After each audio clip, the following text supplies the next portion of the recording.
Hey guys, it's been a lot of fun the past couple of days. We've been messing around, having some fun, duct taping up Thomas, making Jay not talk. I know that was pretty difficult for him, but we've just been having fun. You know, the goal is just trying to get some engagement from everybody and really build some anticipation. And I'm hoping everybody, and I'm pretty confident we're going to get the excitement that shared within the family that we're all experiencing right now, that we've had for the past couple of years, right? Because this isn't you know, it's new to everybody else, but we've been working on it for a while. I mean, some of these ideas, good night, go back, 8, 9 years, something like that, some even longer. So this is fun to really see it all come to fruition. But right now, we're just going to talk a little more at length so that everybody can see some of these little tidbits we've been laying out for these past few weeks. We've been teasing Thomas the entire time about, you know, like letting stuff out. We're almost worse than he is. Yeah. Can I post it? Can I post it? Soon. We're not like that bad. Yeah, not that bad. Yeah. So right now we're just going to talk about the 3224 Elite and some of its capabilities, and we're going to make it really clear for a lot of the family as we compare it to the 3224 Basic, so they understand a really distinction between the two models and what you get and why this is pretty awesome in the industry. So, hey, Jay, we're just going to start right now with the trim height. This is probably one of the most exciting things. All right, in true podcast fashion or whatever, you're going to ask me a question. I'm not going to answer it. I'm going to go somewhere else. The first thing I think we need to make sure ground rules here. This is a 3224 Elite, is its own model. Okay, this is a new unit. But it is the biggest thing that's been the hardest that we're going to have a challenge explaining to everybody is that this roof system is built to fit on the exact same trailer that the current 3224. That makes manufacturing more efficient, which the same trailer keeps rolling. But even the bigger issue is that means that all the owners of 3224s will have an option to them. They don't get left behind if they have bigger shows. Some owners don't need the bigger shows, some do. You will be able to bring a 3224 Basic in, and you can we can pull the roof off of this one and put the Elite off yours, put the Elite roof on it. Right, and then you can tell the client, I have an Elite. Yeah. Now you have an old trailer with an old title, but the point is that is a huge part of the mentality here. And I think that goes I wanted to lay that as part of our groundwork here as we start talking about the differences. And that goes along with everything we've done, and you've driven this home for everyone, is like every single product, every single kit that's ever been developed can go back, you know, to unit 12 or something like that, which is just amazing. And this is no different.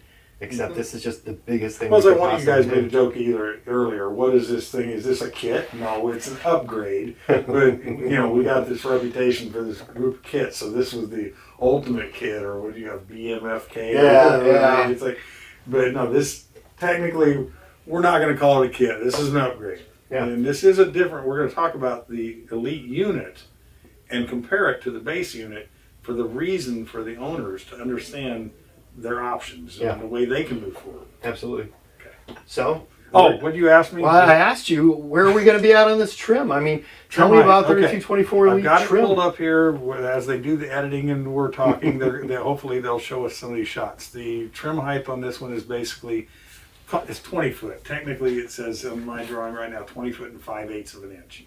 But that is true measurements. That is from the plywood surface to the bottom rigging point. And compare that to 3224 Basic. I believe the 3224 Basic, and again, I'd have to go back and look it up, because it has different angles. It varies. I think the lowest point is around 15 and change in the back and 16.6 or something in the front. Range. Basically, we're talking about a 4 foot increase. A 4 foot increase. Basically. I think that's going to make everybody really excited. And I mean, we just got to ask, how in the world did you get there?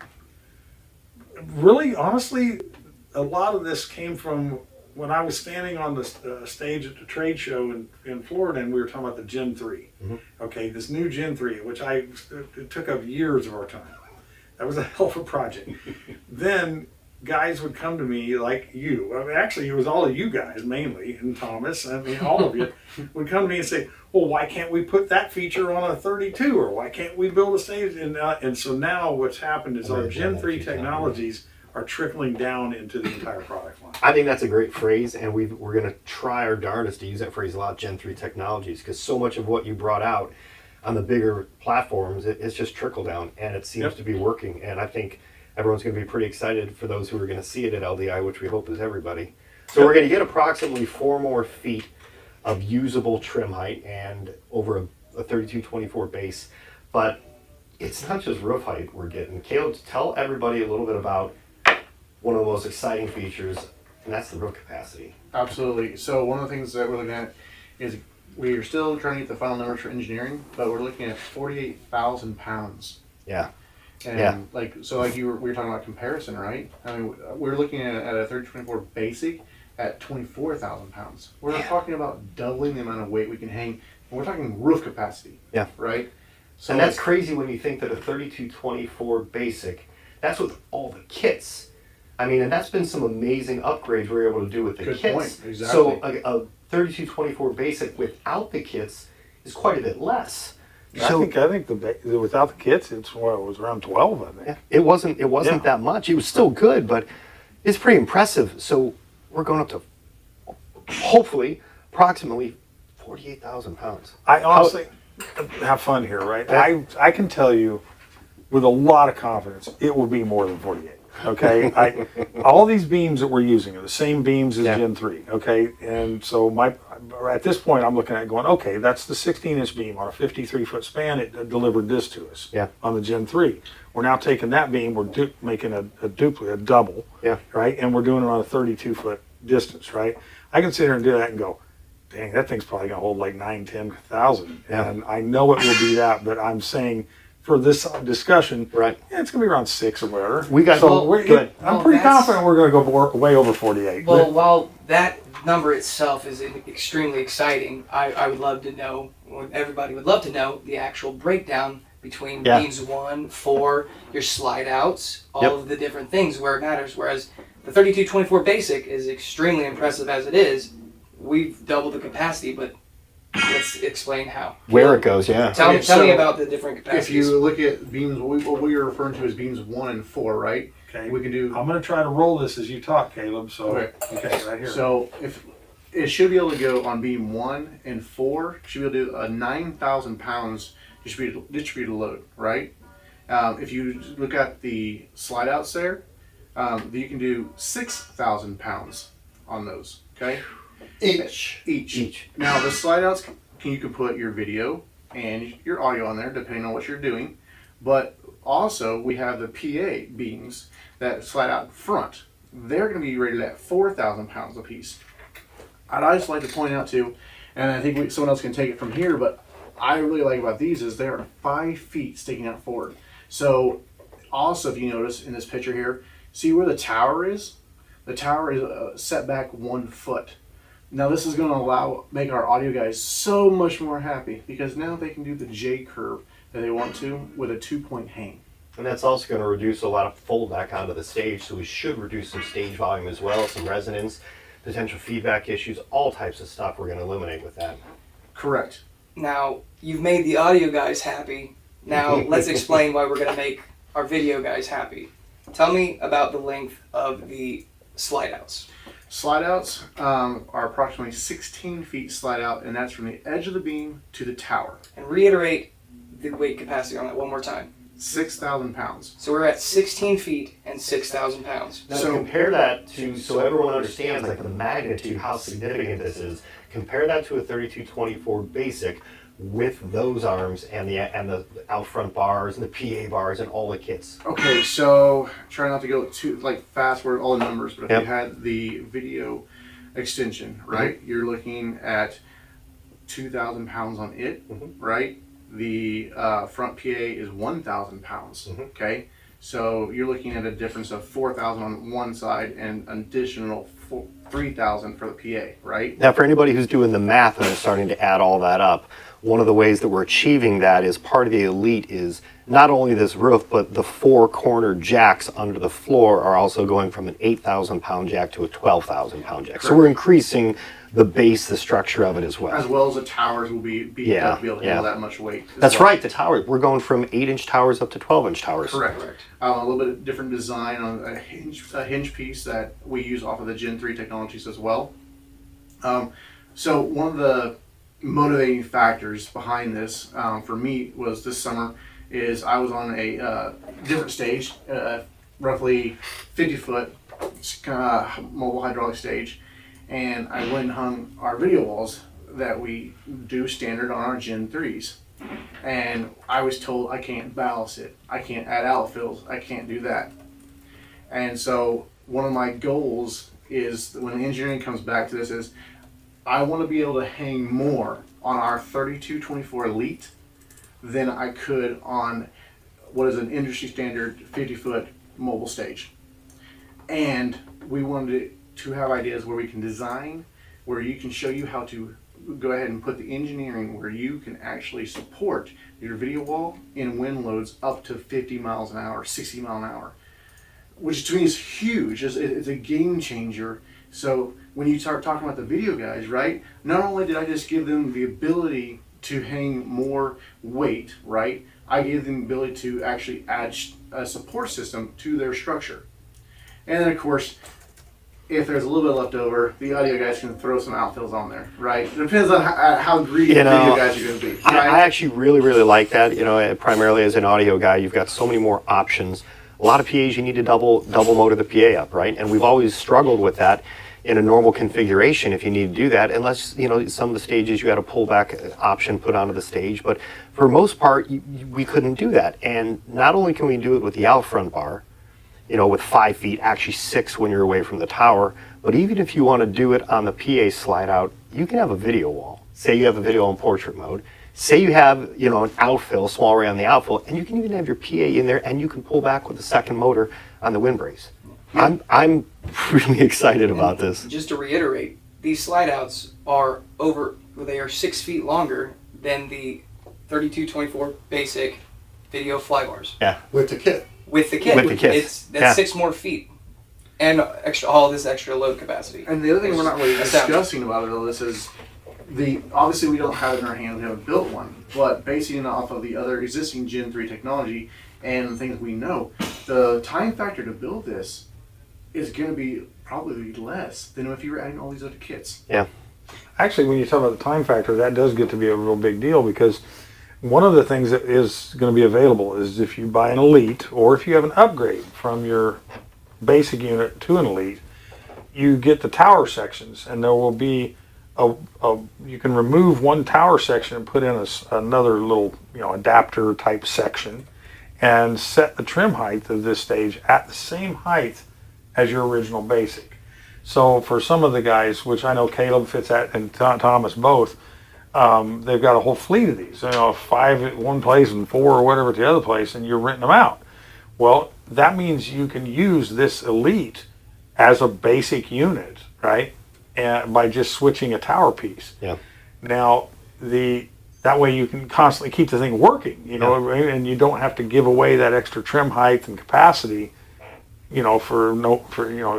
without getting paid for it. And that's really key. Okay. We want people to make sure they're getting the additional rental rate for a better product, but you don't want to just let it sit there if you're not going to get the rate. Right, which led me to what Caleb said, triggered that. Yeah. The beam that slides out right now slides out right at 16, right? In that mode, you would literally be able to just take the beam and slide it out, 3 feet or 4 feet, and there'll be a position there to put a pin in it, hang your PA there, and you're done. Yep. Right? Because we don't want to have a 3224 operator stuck in a position where you have to deploy it with the beam all the way out, and now you get hired for a job that is not that much space. There's a tree there. Yeah. You can still use the Elite as a basic state and make your money this weekend. Next weekend you're charging more with it in the Elite mode. One of the things I really like about these new beams, the extrusion we're using, is that we're going to be able to there's going to be pre-drilled holes throughout the entire thing, and we're going to use long reach shackles, so you're not having to use beam clamps, you're not having to throw spancets over the top, that it's going to really reduce any wasted trim height. It's going to look slicker, look cleaner. I just think it's a better system. Yeah, it was actually kind of cool. The thickness of our 2 beams that are twinned together to make the slide out pocket, and you take the measurements on that, and then you drop the bar down and you put a hole there, and you can put a regular shackle there. But then, like out on the fly beam or the other places, the CM makes the shackle that's not bell shaped, it's more U shaped, and that will literally slide right up and pin in straight to any of the spanner beams. Yeah. Wow. So we've touched on some of the really important key massive upgrades to this new stage that we've got coming out. There's a few smaller things that I also think are extremely important that I think are really going to be something that makes clients happy. One of those things is the new banner system, but it's not new exactly. Jay, can you tell us about that? Okay, hearing feedback from clients, everybody that has an Apex, I think, has probably experienced this, most people, at least once or twice in life, that you get a client that says, well, I want to hire you to do the show, but I did the show last year, or my series of shows that we had last year, we bought banners for a XYZ stage, a different brand. And we don't want to reprint our banners. I mean, that's $6,000 worth of banner. And then you lose the job because the client didn't want us to buy new banners. Yeah. So both on the basic unit, which, okay, this is a conceptual thing. You can't order it tomorrow. We're getting there. But we've now designed, and it will come into play. And then this one, the Elite, it'll just be a natural thing, a banner system that allows an adjustment where you'll have a pipe at the top and the bottom, and you will be able to set those at 4 foot, 5 foot, that kind of 3 foot, whatever. So we're essentially going to be able to go from 5 foot all the way out to the full width of those beams on each side. So we're going to have or you can do just the header, and you can also adjust the height.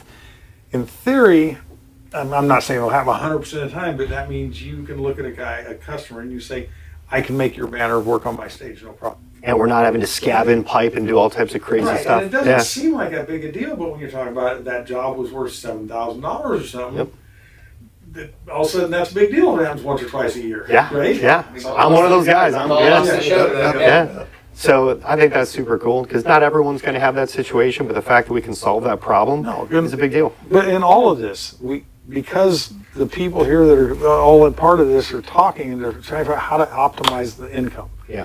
Return on investment is super important, right? Well, if you buy the Elite and now you're bidding against somebody that has a different brand of stage or even the Apex Basic, and now to get the job you have to compete with that, it's like it starts driving your rental price down. You need to protect the rental price of these new features. So being able to deploy an Elite as a Basic, or go back and take your Basic and bring it to us and have it upgraded to an Elite, that you can then still rent to that customer as a Basic without losing that income. It's all. So not only are you saying that we have a stage that can grow with the owner, but it can also grow with the client. Yeah. Yes. And I think that's one of the biggest factors, and I'm really looking forward to talking about this at LDI. But you're going to have a client that doesn't need all this. Yeah. And you don't want to give away these extra features. So you can use the stage in a basic mode. And even for customers, there's just two amazing parts to this. I just want to talk about it for just a quick second. Say you've got a 2012 3224 and you've grown your business. Say you started with a 2016, a 2420, then you got your 3224, and business is going great. But it's time to make a change, make an upgrade. But maybe you're not a bigger stage owner, but you do need some more capabilities. You're not left behind. You bring your stage in, and once we get to the point where we're opening up the books and scheduling your upgrade, we put the whole new top on, and your investment continues to grow with you, but you don't have to buy an entirely new stage. I think that's one of the coolest selling points for anybody out there. And of course, while your stage is in, hey, we'll put a new floor on it and everything else. But I think that's going to be great, because what do we have on 3224s out there? Like at least 150 of them out there? Rough number-ish. A little over that, actually. Yeah. I mean, that's the potential for well over 150 3224 basic stages to become elites at any point in the future. But it's key that if you own a current unit, a basic unit, and all the way back to like 2010, 11 range. Yeah, right? okay. You can bring it in and do the upgrade. Okay, but now, what about you've already got a schedule of shows. You've got, your 12 shows or 15 shows you do. You don't want to give all those clients all this new stuff for free. Yep. But you want to get those extra 4 or 5 jobs that needed this. Mm-hmm. Then you do this upgrade. You can still service all your existing clients and get the 3 or 4 new jobs out here on the horizon that pay more. It's almost like 2 stages in one. Kind of, right? But, you think about that again. We're back to the whole Gen 3 technology. Right.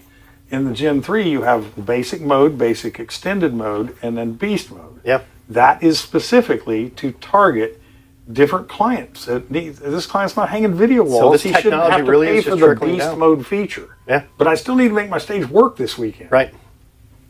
No, I love it. I love it that we're taking these big technologies, Gen 3 technologies, and trickling them down. It's exciting. One of the other features that has me really excited, and I've asked for this ad nauseum for years, and I'm excited that we're finally going to get to do it, and that's that we're going to have the option for remote controls. I love the idea that we're going to have remote controls as an option. You want to talk about the remotes and feathering and Oh, he will talk about it. a little bit? Oh, A little he's bit. very Look, he's excited. getting excited right now. Okay, so yes, I'm Okay, with but Paul. wait, you got to preface this. Laziness is the mother of invention.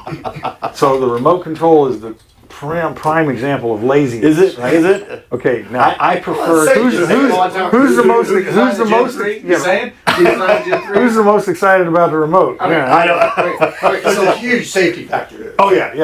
So let's talk about the remote for a second. So I am excited about it for the same reason everyone thinks I'm excited about it.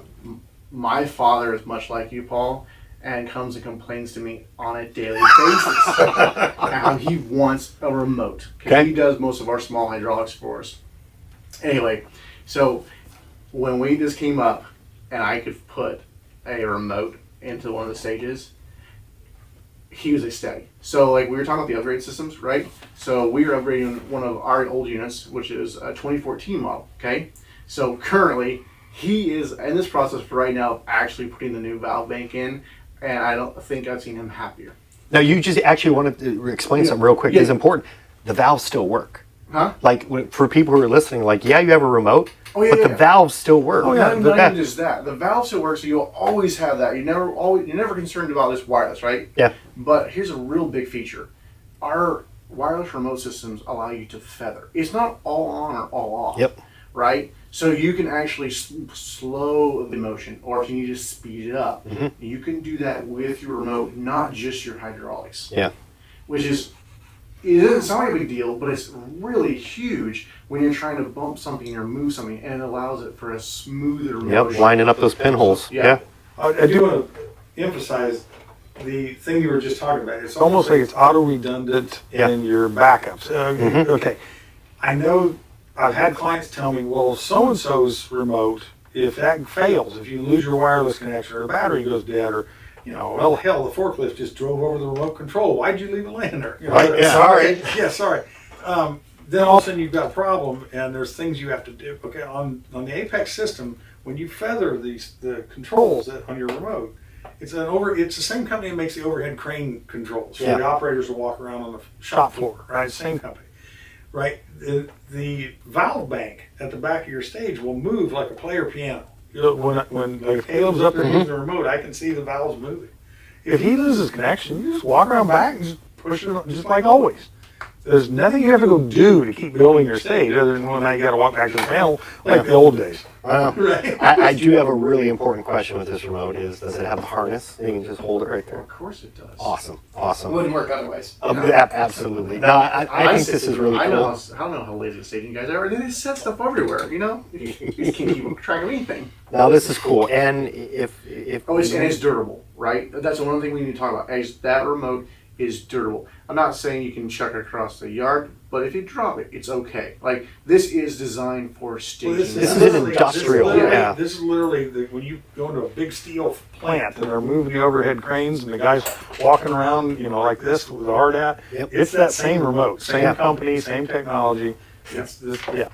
Now this has got me pretty excited. We've all been asking for this for a long time, and we can finally do it. So again, this is we keep talking about this. This is taking, while it's not specifically Gen 3 technology, but it's part of all of our Gen 3 stages, and it's now trickling down. And it's pretty Well, exciting. it's become more accessible too. Yeah. Okay, when we first started putting remotes on stages, it was on our 4240 Gen 2s, right?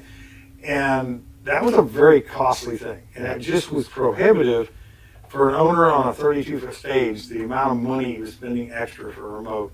We don't want to get into dollar figures and stuff, but it was enough to where we didn't even bother bringing it up. Yeah. It was too expensive. Technologies come, some things go up in life, some come down as technology advances.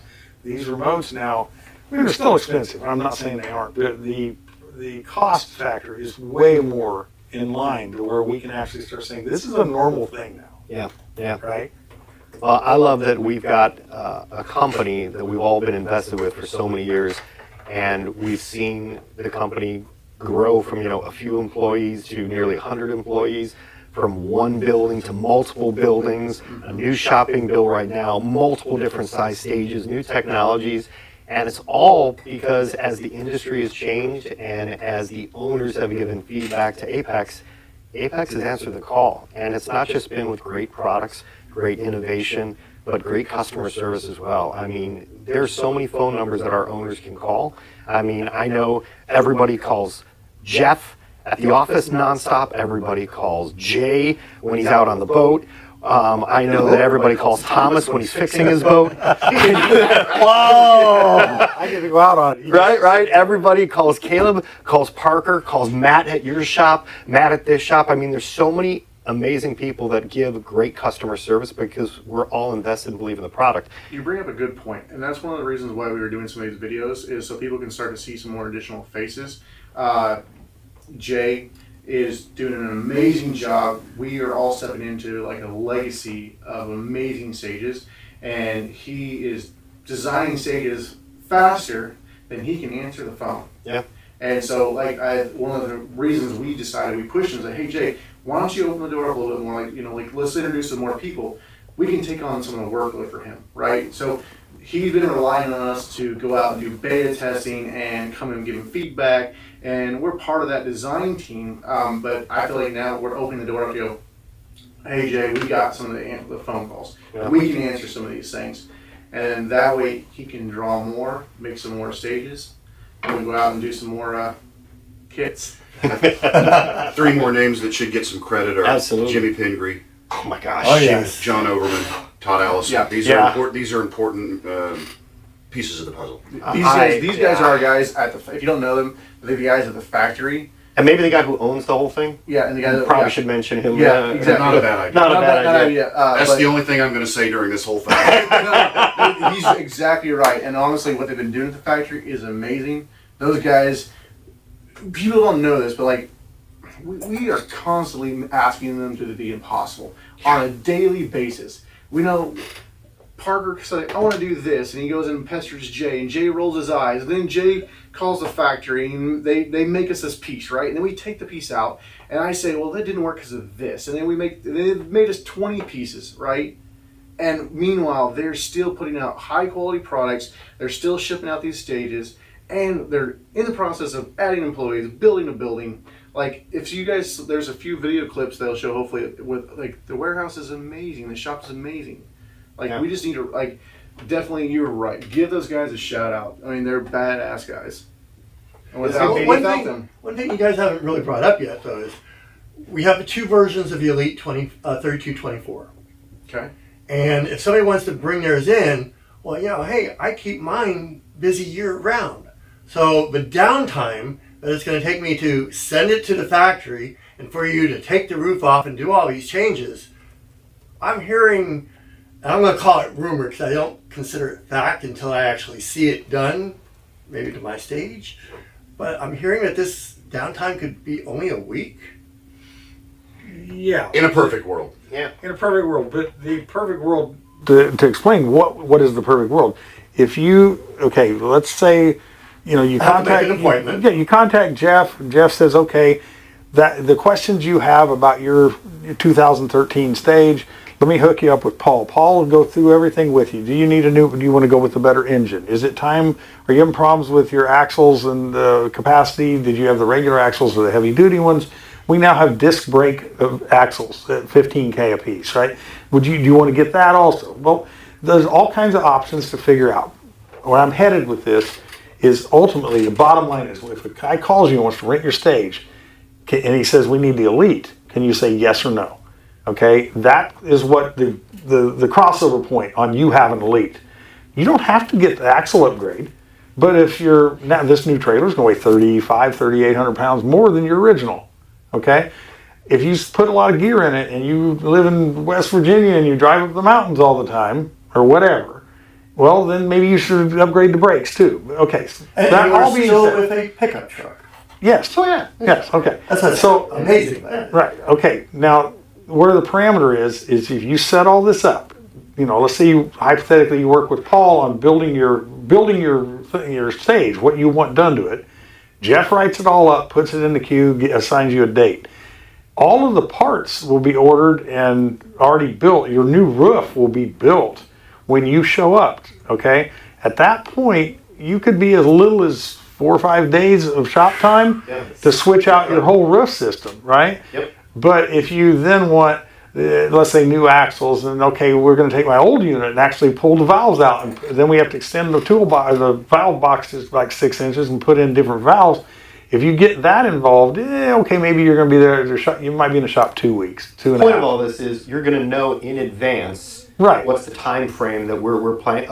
Of course, stuff can happen. Everybody understands that, but you're going to have a really strong estimate of the time frame of what it's going to take. Yeah, and you're not talking about there's a long time that goes into this project, but the actual downtime to you it could be anywhere from a week to 2.5, depending upon what all you get done. If you're just bringing it in to get the roof pulled off and a new roof put on, hoses hooked back up, and out you go. That's a week. Because all that'll be built before you get there. So the reality is there's almost, and this might not be the right word, but there's almost an advantage to having an existing 3224 basic and doing the upgrade, because you're going to get it done faster than getting in queue for a brand new stage.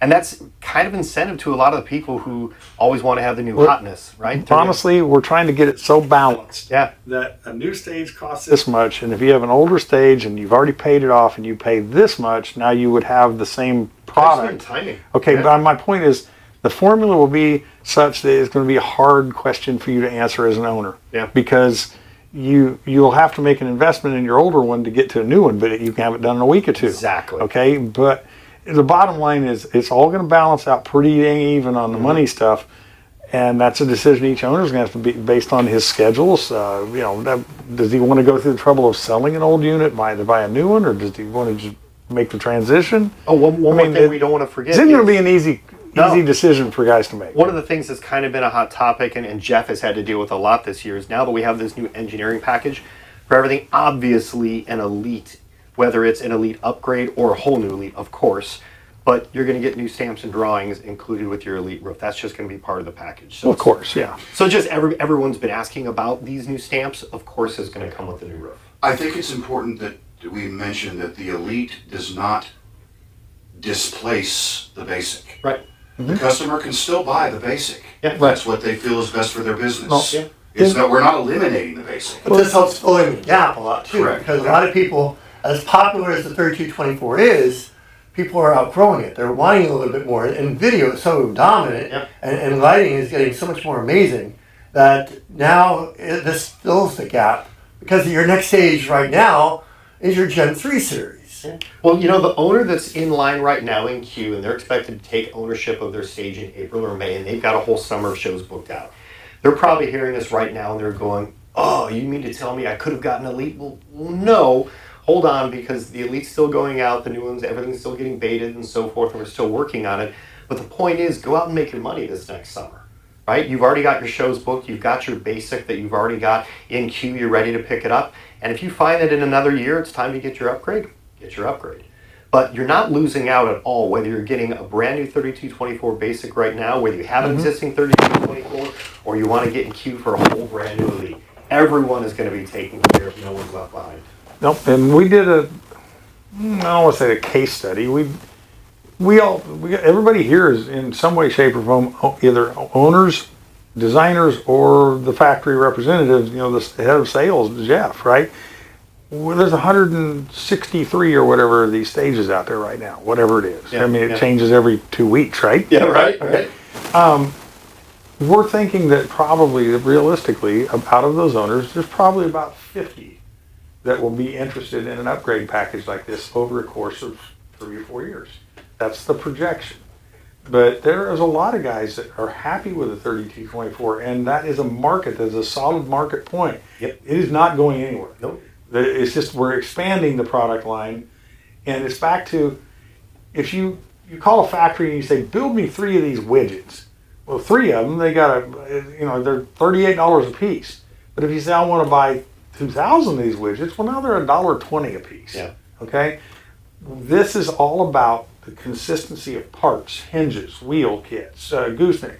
All of these consistency of parts across the product line is what we're trying to take advantage of here. It makes the factory more efficient. You say, go build mast columns or go build this. Well, that's going to fit 3 different models, right? So you look at it from a manufacturing standpoint, it's going to be a tough call for these guys, whether or not to expand. But I don't know, my projection is just me. I think some of these guys are like, I don't need that. 3 years from now, they're going to be getting calls going, no, the promoter's going, no, we won the league. You're going to go, okay. Right? I think we've answered all the questions for everybody, and I think people who are going to see the stage at LDI are going to be really, really excited for what they're about to see. Oh, at LDI, yeah. The plan is not to take a new Elite. Yeah, On purpose. On purpose. Caleb has pulled a unit, is it 2014? 2014. It had done a lot of shows. Okay, it was tired. And we pulled that one out of inventory, took it to the factory, and said, here we go. And so the idea is when you come see it, at these upcoming trade shows, Mobile Stage Conference, LDI, that sort of thing, you're going to get to see the actually not a brand new unit. Because we all know what that's going to be. Yeah. You're going to get to see one that's been refurbed. We felt like that would be a good proof of concept of our idea, proof of ideas. Show that. Is that, then, people who want a new one, they say, well, yeah, I want that, but I want the shiny new one. Absolutely. But whichever, your call. Well, we hope everybody who's listening, watching this video and who's been watching all the other engagements we've made are going to come check it out at LDI and the other shows. And if they want to watch the next videos we're going to make, they're going to hear about some of the other products and stages we're about to bring out. So if anybody else wants to say anything else, let's wrap it up and get ready for the next one. Well, the clue was, Thomas said, it kind of fills a gap. Yeah. Watch the next video, you'll hear about another gap being filled. Sounds Another good. Easter egg. All right.